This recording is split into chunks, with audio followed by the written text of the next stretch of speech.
राम राम नमस्ते, कैसे हो? सत श्री अकाल। मैं हूं सीए निकुंज गोइंका और आज आपके साथ फिर एक बहुत ही बड़ा अपडेट लेकर आ रहा हूं मैं। और ये वीडियो में मैं बात करूंगा हमारे बड़े बुजुर्ग लोगों का, सुपर सीनियर सिटीजन्स के लिए। हमारे फाइनेंस मिनिस्टर मैडम ने इनकम टैक्स में एक बहुत बड़ा ड्रास्टिक चेंज किया है for all the senior citizens. देखिए, सीनियर सिटीजन्स का देखभाल करना हमारा देश का कर्तव्य है। वो लोग इतना कंप्लायंसेस नहीं अफोर्ड कर सकते यार, इतना income tax return, tax payment, इतना सब चीज नहीं अफोर्ड कर सकते। टैक्स पेमेंट तो चलो समझ में आता है, but income tax return filing is a big big headache for senior citizens. तो इस चीज को फाइनेंस बिल 2021 ने समझा और बहुत बड़ा चेंज लाया for all the senior citizen जिनका एज 75 ईयर्स और मोर है। आई रिपीट, एक सीनियर सिटीजन होता है 60 साल का, एक सीनियर सिटीजन होता है 80 साल का। यह बात कर रहा हूं मैं 75 ईयर्स का।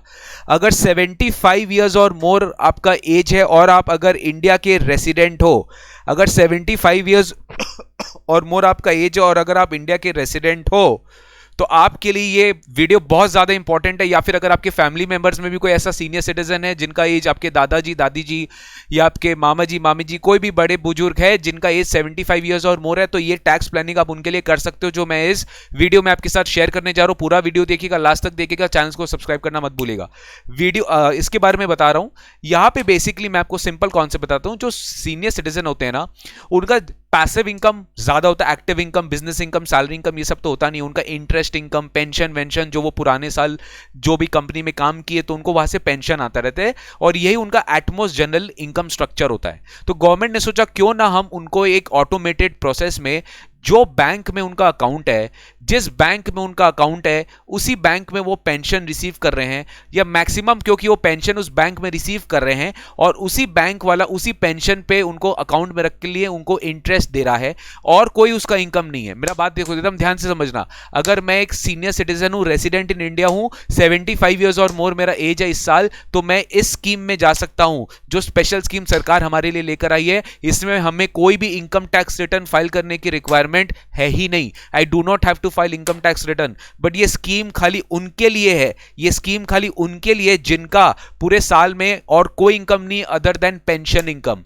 वो पेंशन इनकम रिसीव करते हैं, और मैक्स टू मैक्स जो पेंशन इनकम जिस बैंक में वो रिसीव करे उसी बैंक से उनको इंटरेस्ट इनकम भी आ रहा है, उसी बैंक को उनको इंटरेस्ट इनकम भी आ रहा है। और अगर वो एक डिक्लेरेशन दे देते हैं बैंक को, और वो बता देते हैं कि वो बैंक को सारा राइट दे रहे कि वो बैंक उस इनकम पे उनका टीडीएस काट ले, बैंक उस इनकम में उनका टीडीएस काट ले, तो पता है बैंक क्या करेगी?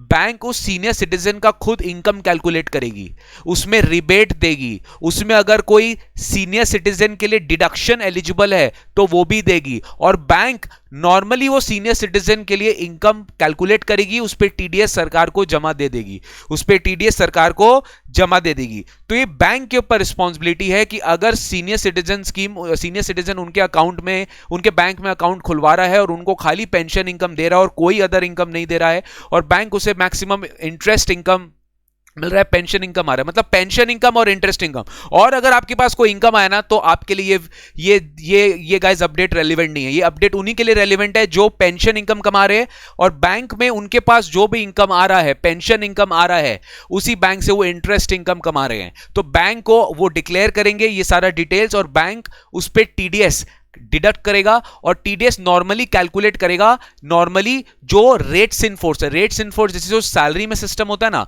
कि एम्प्लॉयर एम्प्लॉय को पे करेगा, तो एम्प्लॉय का जो इनकम है वो तो एम्प्लॉयर को पता रहता है ना भाई।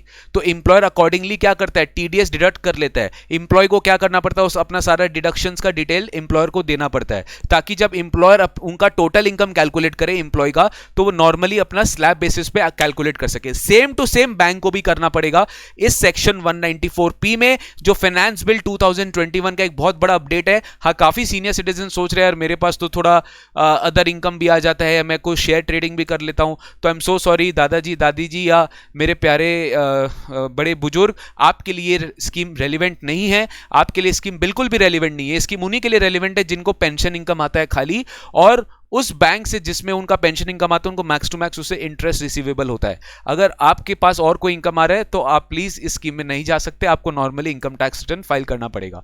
तो ये बेनिफिट उनके लिए जो खाली पेंशन इनकम कमा रहे हो और उनको उसमें से बैंक इंटरेस्ट इनकम आ रहा है। इन दैट केस जो बैंक है वो टीडीएस काट लेगी और बैंक को आप सब अपना डिडक्शंस का डिटेल्स दे दो। अगर आप एटीसी एटीडी आपका कोई भी डिडक्शन एलिजिबल है तो बैंक को इन्फॉर्म कर दो।